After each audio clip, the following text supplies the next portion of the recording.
ربي زدنا علما اللهم ربي زدنا علما اللهم أرنا الحق حقا وارزقنا اتباعه وأرنا الباطل باطلا وارزقنا اجتنابه۔ معزز اور مکرم حاضرین جمعہ اور میرے دیگر دینی و ملی اسلامی بھائیوں، بزرگوں، نوجوانوں، عزیز بچوں اور پردہ نشین اسلامی خواتین، تمام تعریف اس وحدہ لا شریک کے لیے لائق و زیبا ہے جس نے ہم اور آپ کو مسلمان بنایا۔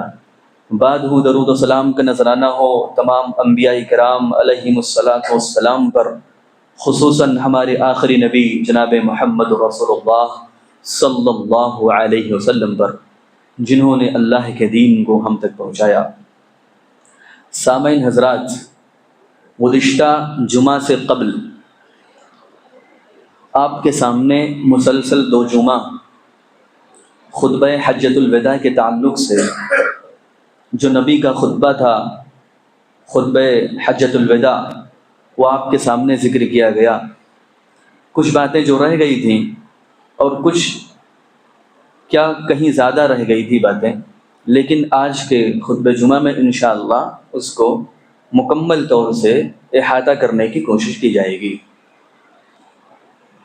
ہم نے گزشتہ جمعہ سے قبل 2 جمعہ کے اندر حجۃ الوداع کے موقع سے بہت ساری باتوں کو سماعت کیا تھا، جس میں اللہ کے نبی صلی اللہ علیہ وسلم نے خصوصیت کے ساتھ جانوں کی حرمت کی طرف اشارہ کیا تھا، اور انسان کی جان کی کتنی قیمت ہے اس کی طرف اشارہ کیا تھا۔ اس کے آگے بڑھنے کی کوشش کرتے ہیں۔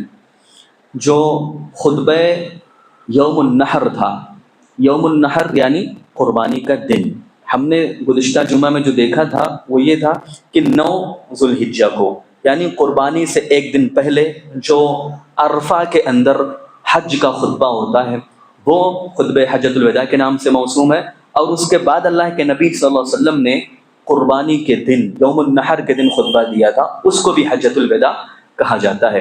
اور اللہ کے نبی نے خطبہ حجۃ الوداع، میں نے بتایا تھا، تقریباً 5 سے 6 دنوں میں ٹوٹل دیا تھا۔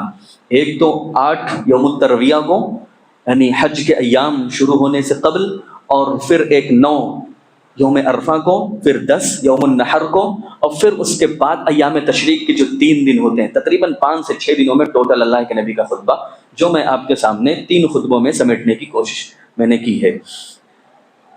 جریر بن عبداللہ البجلی رضی اللہ تعالیٰ عنہ کہتے ہیں کہ قال النبی صلی اللہ علیہ وسلم فی خطبۃ الوداع، اللہ کے نبی صلی اللہ علیہ وسلم نے خطبۃ الوداع کے دن فرمایا، یعنی حجۃ الوداع کے دن فرمایا، کیا فرمایا؟ انصت الناس، لوگوں کو خاموش کر دو۔ اللہ کے نبی نے خطبہ دیا، اور خطبہ سے پہلے اللہ کے نبی کہہ رہے ہیں کہ لوگوں کو خاموش کر دو۔ اس سے پتہ یہ چلا کہ جب خطبہ دیا جائے تو لوگوں کو خاموش ہونا چاہیے، یہ پہلی ذمہ داری ہے۔ دوسری یہ بھی بات سمجھ میں آتی ہے کہ جو خطیب ہوگا وہ کسی کو بھی خطبے کے دوران بول سکتا ہے۔ جیسے ہم بار بار سنتے رہتے ہیں کہ خطبے کے دوران ہم کسی کو حرکت نہیں کر سکتے، کسی سے بات نہیں کر سکتے، سلام کا جواب نہیں دے سکتے، کوئی غلط کام کر رہا تو روک بھی نہیں سکتے، لیکن جو خطیب ہوگا وہ خطیب جس سے چاہے گفتگو کر سکتا ہے، جس سے چاہے کسی کام کے لیے اس کو بول سکتا ہے۔ اللہ کے نبی کی کئی روایتیں موجود ہیں، میں صرف اشارہ کر رہا ہوں، جس سے بھی پتہ چلتا ہے اللہ کے نبی نے کہا انصت الناس، لوگوں کو خاموش کر دو۔ تو جو وہاں پہ تھے جریر بن عبداللہ البجلی کہتے ہیں لوگوں کو خاموش کرو، تو اللہ کے نبی نے بات کیا۔ اسی طرح فخطبہم یوم النحر، اللہ کے نبی نے یوم النحر کے دن خطبہ دیا۔ اس سے پتہ چلتا ہے کہ کسی پروگرام کے لیے اگر کوئی دن فکس کیا جائے، جیسے ہمارے الحمدللہ بدھ یعنی ہر مہینے کی آخری بدھ فکس ہے، تو کسی دن کو فکس کرنا بھی جائز ہے، جو اسی حدیث سے پتہ چل جائے۔ حین ارتفع الضحیٰ، اللہ کے نبی نے خطبہ دیا تھا جب چاشت کا وقت ہو گیا تھا، حین ارتفع الضحیٰ۔ اس سے یہ بھی پتہ چلتا ہے کہ اگر کسی خطاب کے لیے، کسی اجتماع کے لیے اور کسی کانفرنس کے لیے کوئی وقت متعین کیا جائے تو وہ متعین وقت کرنا بھی صحیح ہے، جیسے ہمارے ہاں الحمدللہ عصر کے بعد مغرب تک رہتا ہے، تو یہ بھی فکس کیا جا سکتا ہے۔ اسی طرح بین الجمرات، اللہ کے نبی صلی اللہ علیہ وسلم نے جمرات کے درمیان دیا تھا، جو 3 جمرات ہیں ان جمرات کے درمیان اللہ کے نبی صلی اللہ علیہ وسلم نے جو خطبہ دیا تھا۔ اس سے جو محدثین نے ایک بات اخذ کی ہے کہ جس طرح ہم دن کا فکس کر سکتے ہیں، متعین کر سکتے ہیں، جس طرح وقت کو متعین کر سکتے ہیں، اس طرح جگہ بھی متعین کر سکتے ہیں۔ بسا اوقات ہمارے یہاں مسجد کے اندر ہوتا ہے، یہ فکس کیا، کبھی کبھار محصلہ کے اندر گراؤنڈ میں ہوتا ہے، کبھی اور انسان باہر اگر خطاب کرنا چاہے تو باہر بھی خطاب کر سکتا ہے، یہ جائز اور درست ہے، جو اسی حدیث سے پتہ چلتا ہے۔ اللہ کے نبی صلی اللہ علیہ وسلم علی ناقۃ العظبا، اللہ کے نبی کی کئی اونٹنیاں تھیں، اس وقت اللہ کے نبی اپنی اونٹنی عظبا پر بیٹھے ہوئے تھے۔ اس سے پتہ یہ چلتا ہے کہ خطیب جس طرح سامعین ہوتے ہیں نیچے بیٹھے ہوتے ہیں، اور خطیب اگر کوئی اوپری جگہ پہ ہو تو یہ بیٹھ سکتا ہے، یہ اس کا شرف اور مقام ہے کہ وہ اونچی جگہ پر کھڑے ہو کے یا بیٹھ کر خطاب کر سکتا ہے، کھڑے ہو کر بھی اور بیٹھ کر بھی۔ اللہ کے نبی بیٹھے ہوئے تھے۔ اسی طرح واضعا علی رجلیہ بین الغرس، اور اللہ کے نبی صلی اللہ علیہ وسلم اپنے پیروں کو غرس میں ڈالے ہوئے تھے، جو پالان کے اندر جو رکھنے کی جگہ ہوتی ہے پیر کو، وہاں پہ اللہ کے نبی رکھے ہوئے تھے۔ اس سے یہ بھی پتہ چلتا ہے کہ اگر خطیب کچھ حرکتیں کرتا ہے اپنے پیروں کے ذریعہ یا اپنے حرکات و سکنات کے ذریعہ تو یہ بھی جائز ہے۔ یتطاول لیسمع الناس، اللہ کے نبی اپنی گردن کو بلند کر رہے تھے تاکہ لوگ سنیں۔ اس سے پتہ یہ چلتا ہے، جو محدثین نے ایک اہم بات اخذ کیا ہے، کہ اپنی آواز کو دور تک پہنچانے کے لیے جو سورسز اور ذرائع اختیار کرنا چاہے آپ اختیار کر سکتے ہیں۔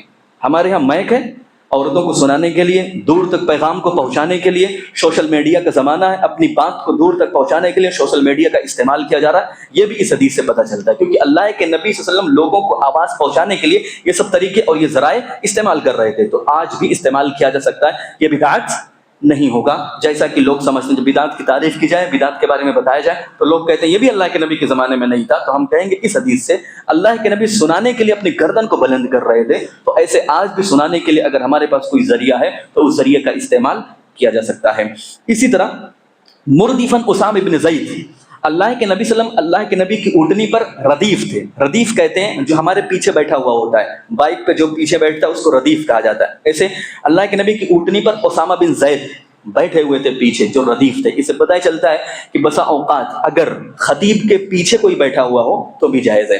اب آگے بیٹھو، دائیں بیٹھو، بائیں بیٹھو، سامنے بیٹھو، پیچھے بیٹھو۔ آپ نے دیکھا ہوگا اکثر جب کانفرنسیں وغیرہ ہوتی ہیں تو علماء کرام بیٹھے ہوتے ہیں، خطیب ہوتا ہے، خطیب کے پیچھے کچھ علماء کرام بیٹھے ہوئے تھے، اسٹیج لگا ہوتا ہے، اور پھر سامنے جو سامعین ہوتے بیٹھے ہوئے تھے، تو یہ بھی جائز اور درست ہے، حدیث کے خلاف نہیں ہے۔ کہتے ہیں وسامہ رافع علیہ صبو لیظلہ من الحر، اسامہ بن زید جو تھے وہ کپڑے سے اللہ کے نبی کو سایہ کیے ہوئے تھے۔ اللہ کے نبی اٹھنی پر بیٹھے ہوئے ہیں، دھوپ تیز ہے، ذوالحجہ کا مہینہ چل رہا ہے، اور اللہ کے نبی کو اسامہ بن زید سایہ کیے ہوئے ہیں پیچھے بیٹھ کے۔ اس سے پتہ یہ چلتا ہے کہ اگر علماء کرام کے لیے اسپیشل کوئی انتظام کیا جائے، جیسے آج کل سامیانہ لگایا جاتا ہے، تو اوپر سے سامیانہ جس کو ٹینٹ وغیرہ کہہ لیں یا کوئی اور نام دے لیں، تو سامیانہ لگایا جا سکتا ہے۔ وہ ایک طریقے سے سامیانہ کیے ہوئے تھے، اللہ کے نبی کو سایہ کیے ہوئے تھے گرمی سے بچانے کے لیے، لیظلہ من الحر، ایک حدیث کے الفاظ ہیں کہ اللہ کے نبی کو حر سے، گرمی سے بچا رہے تھے۔